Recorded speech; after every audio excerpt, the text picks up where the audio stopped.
Isa muna tayo guys. Ayan. Panibagong luto.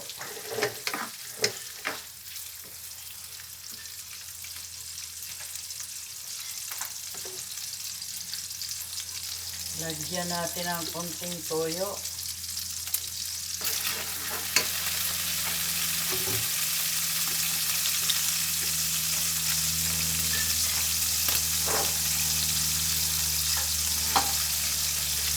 Sibuyas.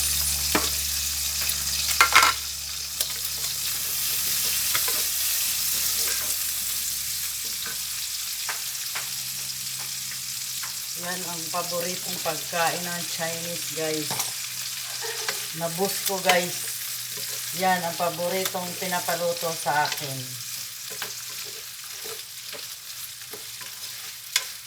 Kaya siguro magtataka kayo bakit lagi na lang ganun. Gisa lang ng bell pepper, toyo, ay sa sibuyas. Lagyan ng magic sarap. Yan lang guys ang katapat niya.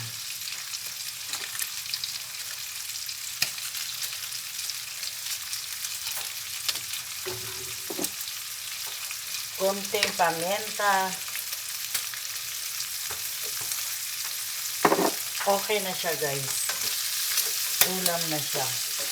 Pero pinalambot ko muna ng 3 oras guys ang dungos.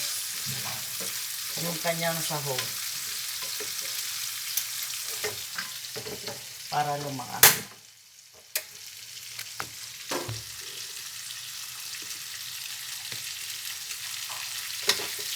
Mahina kasing apoy dyan.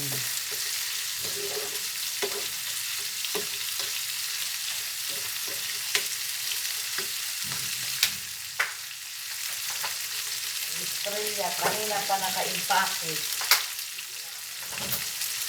Kanya-kanyang impake. Kanya-kanyang layasan. Ang aking mga kasama dito guys.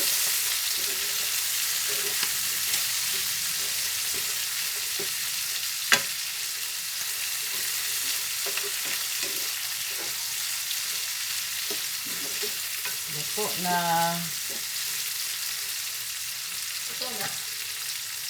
Sobrang lambot na, kundi gisa na lang talaga ang kanyang katapat. O guys, luto na siya. Oo, talagang pwede na tayong umorder dito.